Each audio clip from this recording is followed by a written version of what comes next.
Un saludo cordial para todos. Mi nombre es Dania Prado. Soy ginecóloga obstetra y vamos a continuar con las charlas. El día de hoy nos corresponde el tema de síndrome de ovario poliquístico. Primeramente debemos decir que el síndrome de ovario poliquístico se caracteriza por distintos signos y síntomas que van a ir desarrollándose en la mujer. Este se debe a que existe una disfunción ovulatoria, es decir, una alteración en la formación de los folículos a nivel del ovario. Esta disfunción no solamente se va a deber a aquella alteración que puede existir a nivel ovárico, sino también una alteración en el eje del hipotálamo hipófiso ovárico. Se caracteriza también porque presenta una hiperandrogenemia, es decir, que van a haber síntomas específicos como el desarrollo de vello, ¿no? La clínica prácticamente se va a desarrollar mediante este hiperandrogenismo y va a existir una poliquistosis ovárica u ovarios poliquísticos. Debemos decir que en un 40% de las pacientes, pues además de estos síntomas, además de esta alteración que va a presentar, pues un 40% de ellas además tienen obesidad, hirsutismo, acné, alopecia, que es la pérdida de cabello, ¿no? O en otras zonas, y la resistencia a la insulina. Debemos decir que esta patología es un trastorno complejo que interviene distintas variaciones, tanto genéticas como ambientales, y que estas también se van a desarrollar para darnos una clínica y una fisiopatología que podamos entender esta enfermedad. Se le han dado distintos nombres a esta enfermedad desde años anteriores, desde que Leventhal prácticamente describió a esta patología. Prácticamente los nombres que se le dan es el síndrome de Stein-Leventhal, el ovario poliquístico o poliquistosis ovárica, el síndrome anovulatorio crónico, un hiperandrogenismo ovárico funcional, la anovulación crónica hiperandrogénica, pero hoy en día se conoce esta patología como síndrome de ovario poliquístico. Es fundamental entender que ningún signo o síntoma por sí solo pueden establecer el diagnóstico de esta patología. Y es por esto que debemos entender que se evidencia aproximadamente en un alto porcentaje, prácticamente más de un 50 a un 75% de los casos, en pacientes o en una población joven o adultas jóvenes que además tienen un problema de obesidad. Entre un 20 y un 30% de estas mujeres además tienen poliquistosis ovárica, un 3 a un 12% niveles elevados de andrógenos, una anovulación crónica. No hay una distinción específica en cuanto a la raza, y sí existen grupos de riesgo incrementados, como ser los antecedentes familiares, como ya habíamos hablado, el antecedente genético, es decir, si la mamá tuvo, la abuelita, las hermanas, pues una lo va a tener por el antecedente genético que pueda presentarse. También es un motivo importante de consulta esta patología, el tema de infertilidad. Sobre todo que esta alteración en grupos grandes puede llegar a afectar entre un 50 y un 75% de las mujeres en edad reproductiva. Si hablamos un poco sobre la etiopatogenia, debemos decir que esta patología pues prácticamente es una alteración a nivel del eje hipotálamo hipófiso ovárico, es decir, existe una disfunción hipotalámica. Esa disfunción hipotalámica va a provocar que exista un incremento de una de las hormonas, que es la luteinizante. Al mantenerse elevada esta hormona, pues va a propiciar que la hormona sexual femenina, como ser los estrógenos, se mantenga elevada. Por lo tanto, que va a existir una hiperestimulación y una hiperplasia a nivel de las células de la teca. Por lo tanto, al tener esta de estrógenos en el desarrollo del ciclo menstrual. Por otra parte, si se incrementa la luteinizante, existirá progresivamente una anulación de la folículo estimulante. Por lo tanto, esta va a estar disminuida. A su vez, va a existir una resistencia también, no solamente a la insulina, sino a la secreción de la insulina. Y también una hiperinsulinemia compensadora en distintas mujeres con esta alteración. Por lo tanto, esta alteración pues no solamente va a estar a nivel de la insulina, sino también que va a provocar que esta resistencia a la insulina, este exceso de insulina, los ovarios, ¿cómo van a responder? Los ovarios van a producir mayor cantidad de andrógenos. Al producir mayor cantidad de andrógenos, también va a propiciar que haya un defecto en la maduración folicular. Por consiguiente, si hay una alteración a este nivel, va a existir anovulación. Y de igual forma, la obesidad, que habíamos dicho que prácticamente en un 40% de las mujeres, pues también provocan esta alteración.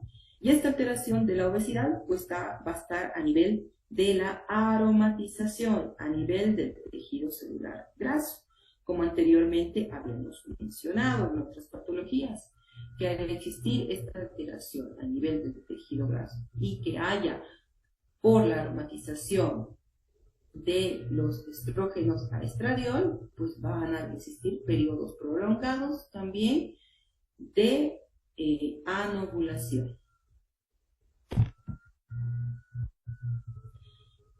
Es importante también mencionar que dentro de la fisiopatología existen 3 tipos de alteraciones interrelacionadas, es decir, que se relacionan entre sí. Existe un incremento de los niveles séricos de la hormona luteinizante y por lo ende también de la hormona estimuladora de gonadotrofinas. Por lo tanto, esta disfunción neuroendocrina va a provocar que exista una hipersecreción de la LH o la luteinizante. Por lo tanto, a compensación de esta, va a disminuir la FSH o la folículo estimulante. La correlación entre la LH y FSH pues va a ser mayor la LH en una proporción de 3:1 en relación a la FSH. El aumento de la LH va a provocar alteraciones en la dinámica de la secreción pulsátil de la gonadotrofina coriónica. Por lo tanto, va a haber aumentos en la frecuencia y en la amplitud de estos pulsos de la gonadotrofina coriónica. El aumento de la concentración de la LH va a estimular a las células de la teca. Estas van a producir un aumento de los andrógenos a nivel ovárico, que va a provocar y va a interferir en la maduración folicular. Por lo tanto, va a existir una alteración en la esteroidogénesis y la foliculogénesis ovárica. Los andrógenos ováricos prácticamente son originados en las células de la teca y van a ser trasladados a las células de la granulosa, donde son convertidos en estrógenos. Y por la aromatización a nivel del tejido graso, pues estos tienen que ser convertidos de estradiol a estrógenos. Entonces, al existir además una alteración de trastorno metabólico, una resistencia a la insulina y una hiperinsulinemia, pues van a haber periodos prolongados de estrogenismo, de afectación estrogénica, y por lo tanto estos los que nos van a dar periodos largos de anovulación. Al existir una anovulación, pues van a haber periodos de hiperandrogenismo en la mujer.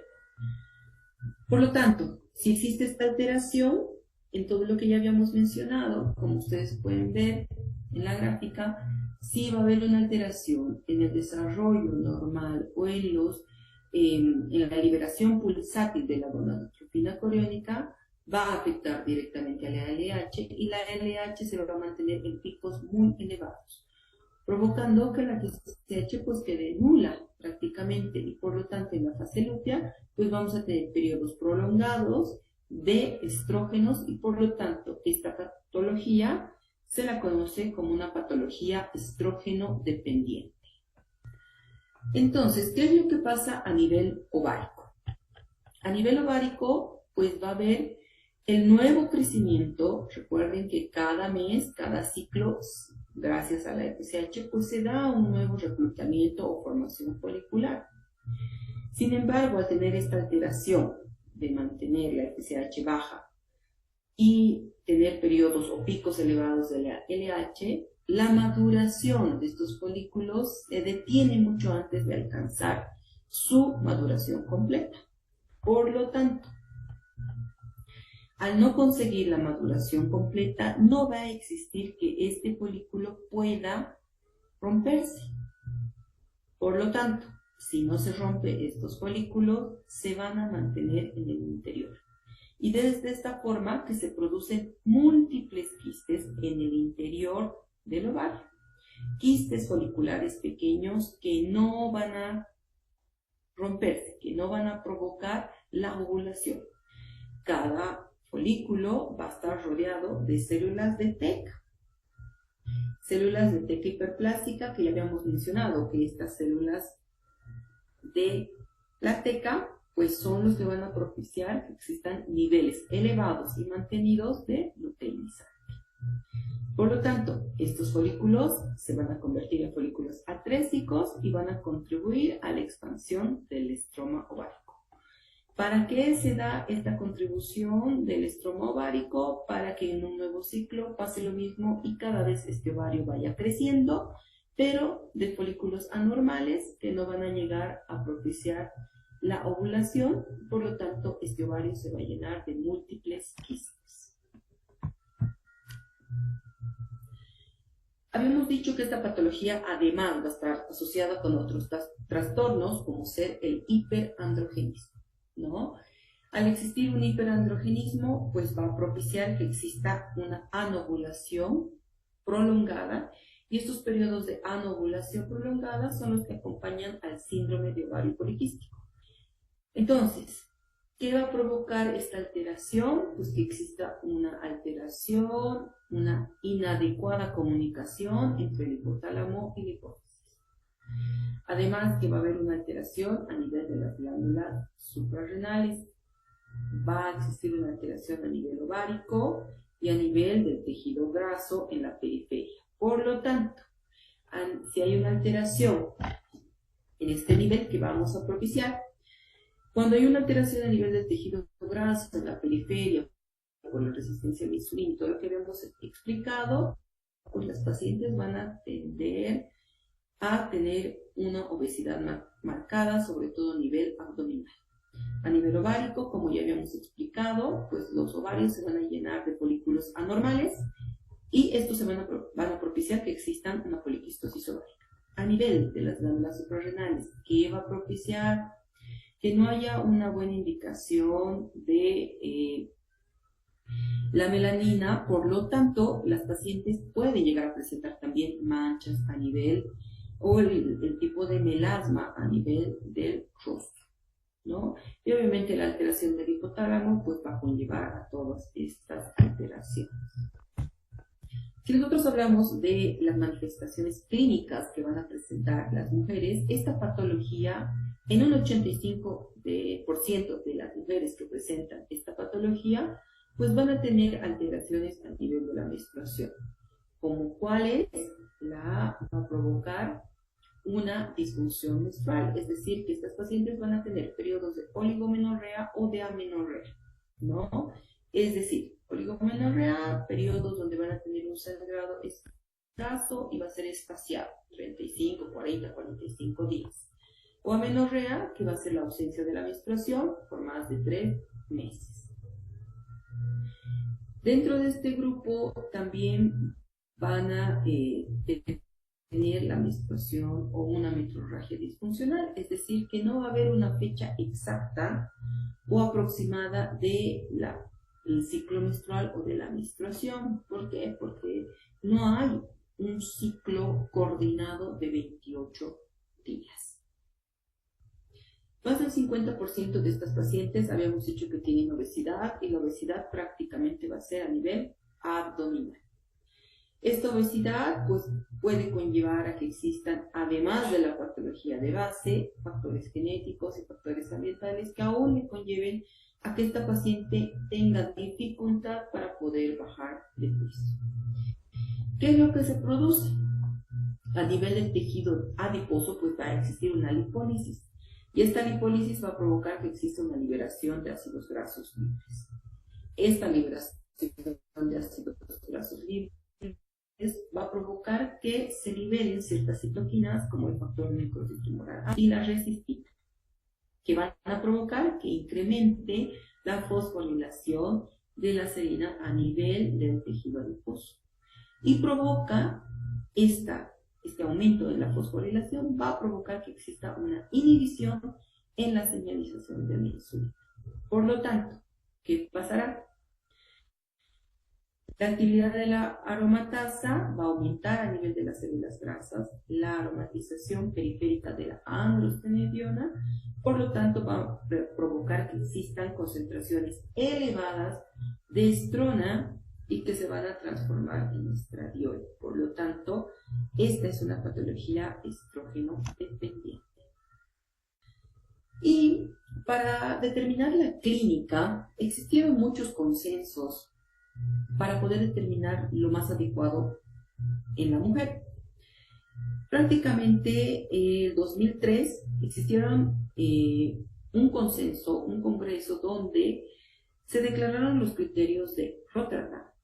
Prácticamente se reunieron varios especialistas de la Sociedad Europea de Reproducción Humana y Embriología y la Sociedad Americana de Medicina Reproductiva, los cuales llegaron a concluir que para el diagnóstico del síndrome de ovario poliquístico se debe basar en el cumplimiento de por lo menos 2 de los 3 criterios principales. Es decir, ¿qué es lo que debe presentarse?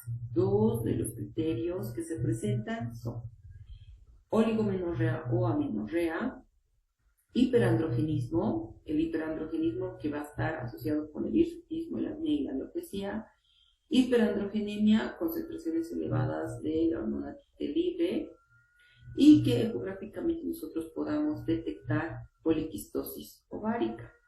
Sin embargo, dentro de esta patología también se identificaron otras alteraciones,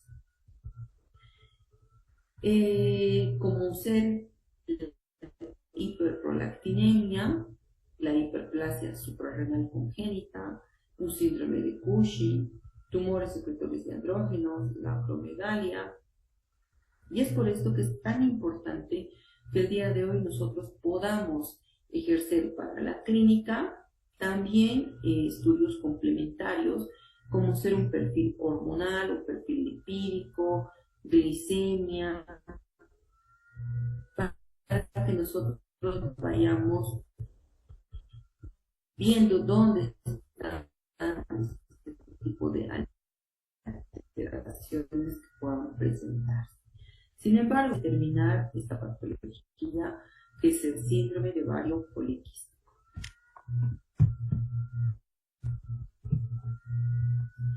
Entonces, ¿cuáles son las consecuencias del síndrome de ovario poliquístico? Existen consecuencias a corto plazo y consecuencias a largo plazo.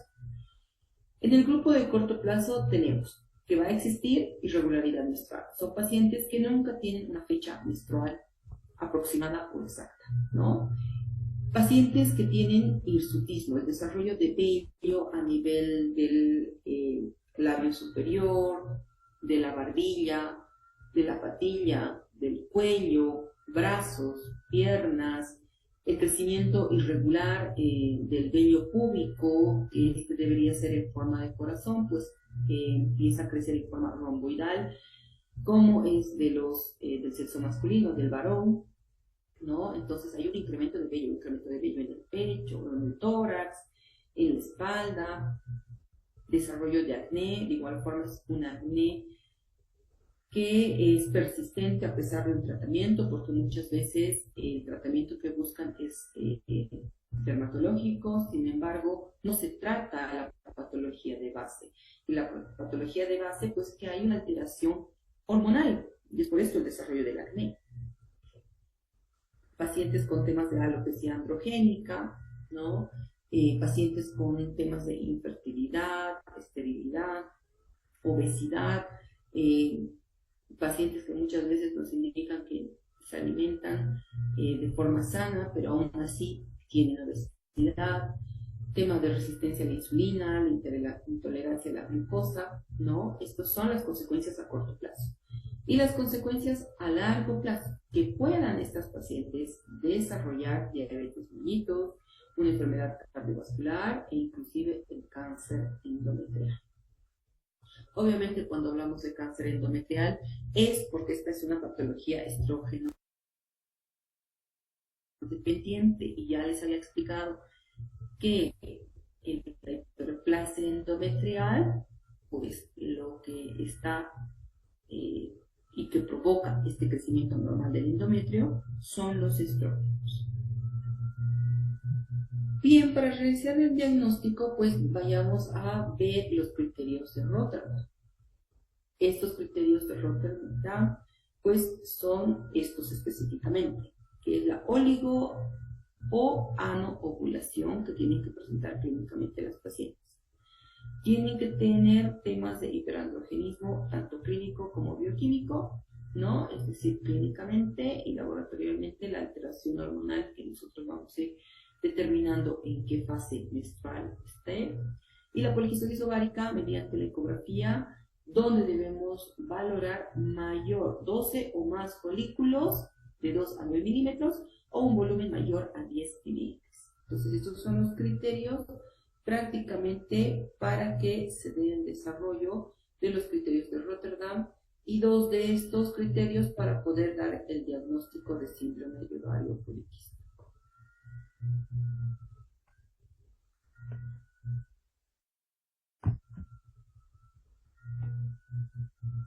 El diagnóstico. El diagnóstico prácticamente es clínico y laboratorial. Principalmente clínico por todo lo que nosotros vamos a indagar en la anamnesis, las alteraciones menstruales, el desarrollo de acné, vello púbico, caída de cabello, ¿no? Obesidad. Entonces, ¿qué es lo que nosotros debemos complementar para poder llegar al diagnóstico? Debemos pedir un perfil general donde vamos a encontrar glicemia, urea, creatinina, un perfil lipídico, un perfil hepático, un perfil tiroideo, para descartar también problemas de hipotiroidismo sobre todo.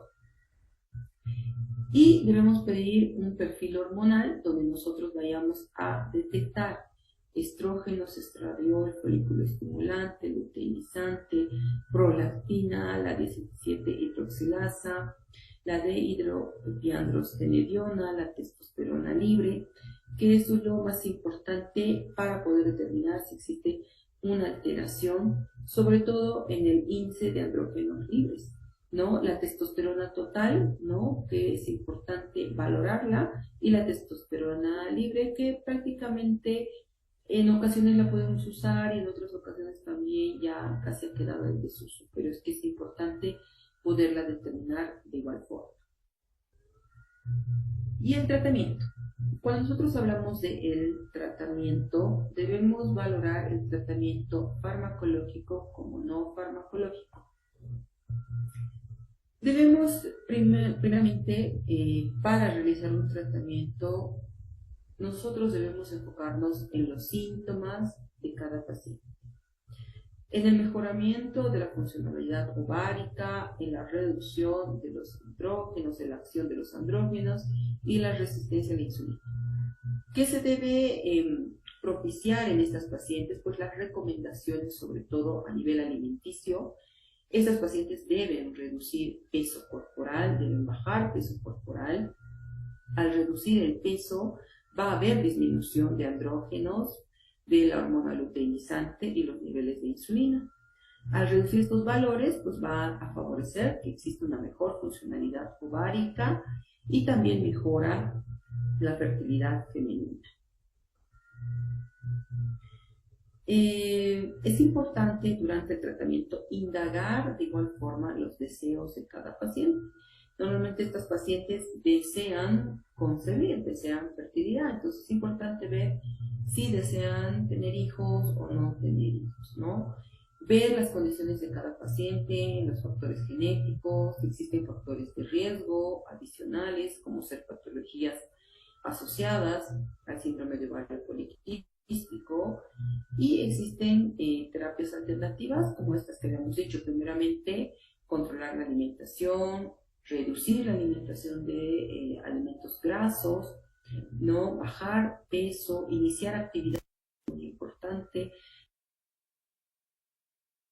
La actividad física pues mejora también la funcionalidad en las pacientes.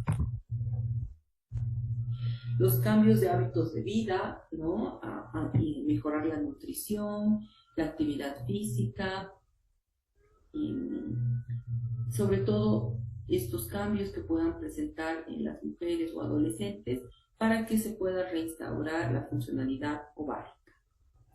La pérdida de peso, que favorece la disminución de insulina, mejora o disminuye las concentraciones de andrógenos, se restaura la ovulación, y el tratamiento mínimo pues tiene que ser 6 meses para que exista esta funcionalidad de forma adecuada. Sin embargo, también podemos utilizar el tratamiento farmacológico, ¿no? Y evidentemente, antes de iniciar un tratamiento farmacológico, nosotros debemos indagar que no existen otros tipos de alteraciones asociadas.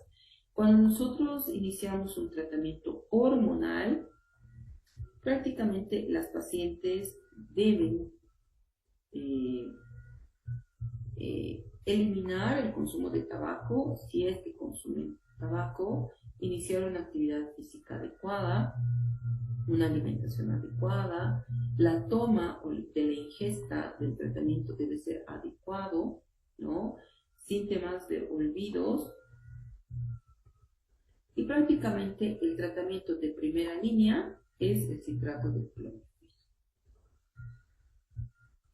Las dosis prácticamente de citrato de clomifeno está entre 50 a 150 miligramos día, cada 24 horas por 5 días, iniciando entre el quinto día de la menstruación. Presenta una posibilidad por ciclo entre un 20 y un 40% de que pueda existir un embarazo adecuado. Debemos decir que el citrato de clomifeno pues debe ser manejada de forma adecuada y supervisada, porque si existiera algún error, pues en vez de darle un beneficio a la paciente, pues le vamos a dar una alteración en su organismo, ¿no? Sobre todo el citrato de clomifeno lo manejamos en aquellas pacientes que tengan deseos gestacionales, que quieran concebir. Y a esto podemos adicionar además la metformina, que se recomienda la metformina en pacientes que tienen resistencia al clomifeno, por ejemplo, son insulinoresistentes, son pacientes añosas o con un índice de masa corporal mayor a 35, ¿no? Se puede utilizar también. Y tenemos también los anticonceptivos orales. Dentro de este grupo de los anticonceptivos orales también tenemos los de primera línea. No, es importante los anticonceptivos orales, la combinación de estrógenos con progestágeno, la liberación. Ya existe un efecto en el bloqueo de los receptores, pues existe la ciprotelonacetato, ¿no? Y la drosperinona. Tratamientos deben ser supervisados y como mínimo el tratamiento debe realizarse por 6 meses con controles periódicos. Importante recomendar a las pacientes o indagar si existen enfermedades cardiovasculares,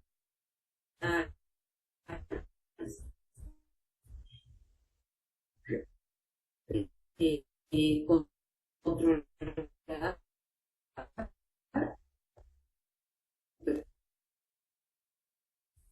es un